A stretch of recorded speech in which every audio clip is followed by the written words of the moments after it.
आज आपण सँडविच बनवणार आहे। त्यासाठी पहिले सँडविचची चटणी बनवून घेऊ। इथं आपण कोथिंबीर घेतली आहे, भरपूर सारी कोथिंबीर, पुदिना, त्यामध्ये आलं, ते लसणाच्या पाकळ्या घेतल्या 4-5, मिरची घेतली आहे, त्यामध्ये जिरं, चाट मसाला, चवीनुसार मीठ, तुमच्याकडे काळे मीठ असेल तर ते टाका, थोडासा हिंग, लाल मिरची पावडर तिखटवाली, थोडंसं दही आणि 1 चमचा लिंबाचा रस घेतोय आपण। आता आपण मिक्सरला बारीक करून घेऊ सगळं। चटणी वाटून झाली आहे, त्यामध्ये थोडंसं थंड पाणी आपण टाकणार आहे। घट्ट आहे ना, आपल्याला थोडीशी पातळ करायची आहे। ते आपली सँडविच चटणी तयार आहे। आपण इथे 2 बटाटे उकडून घेतले, सोललेत आणि ते बारीक करून घेतले। त्यामध्ये मिरची पावडर, थोडीशी हिरवी मिरची, चाट मसाला, चवीनुसार मीठ, कांदा आणि कोथिंबीर आपण मिक्स करून घेऊया। इथं आपली बटाट्याची भाजी तयार झाली आहे। आता आपण सँडविच तयार करून घेऊ। इथं आपण ब्रेड घेतलाय, त्यावर बटर लावूया। नेहमी सँडविच करताना ब्रेडला बटर लावून घ्यायचं, म्हणजे आपण जी हिरवी चटणी लावतो ना त्याने आपलं सँडविच ओलं होत नाही। सगळीकडून लावून घेऊया। त्यावर आपण हिरवी चटणी लावूया।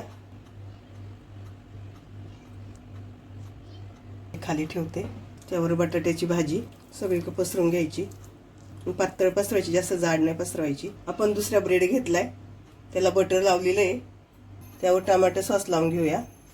इथं आपण सगळीकडून बटाट्याची भाजी लावून घेतली, तर त्याच्यावर टाकायचा थोडासा चाट मसाला, थोडीशी चिली फ्लेक्स आणि ओरिगॅनो। आपण ब्रेडला सॉस लावून झालाय, आता तो याच्यावर आपण पालथा घालूया आणि थोडासा दाबून घेऊया।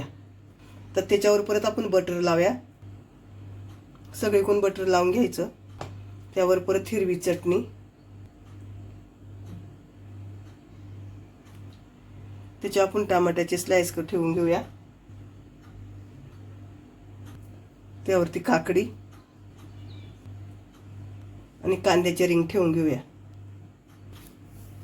त्यावरती परत chaat masala, chilli flakes, oregano आणि थोडंसं मीठ, अगदी थोडंसं टाकायचं। बटर लावून घेतलंय, त्यावर टोमॅटो सॉस, याच्यावर आपण चीज किसून घेऊया। सॉस लावलेला ब्रेड पण परत याच्यावर ठेवूया, दाबून घेऊया। ब्रेडला वरून आपण परत बटर लावून घेऊ।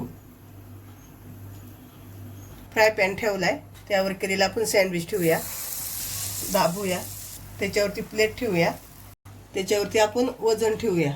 आपण वजन काढून घेऊ, त्याच्यावरती प्लेट काढूया। आपण झाकण काढून घेतले। आता वरतून थोडंसं इथं ब्रेडला बटर लावून घ्यायचंय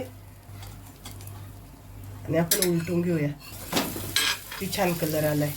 आता हे आपल्याला परत तसं करायचंय, वरतून ठेवायचंय, वजन ठेवायचे झाकण ठेवून, आणि परत 2-3 मिनिटासाठी आपल्याला खालची भाजी भाजून घ्यायची। आपण वजन काढून घेऊ, वर ठेवलेलं झाकण काढून घेऊ। खूप छान कलर आलाय। आता आपण काढून घेऊया प्लेटमध्ये, आपण प्लेटमध्ये काढून घेऊया। आता मी तुम्हाला कापून दाखवते।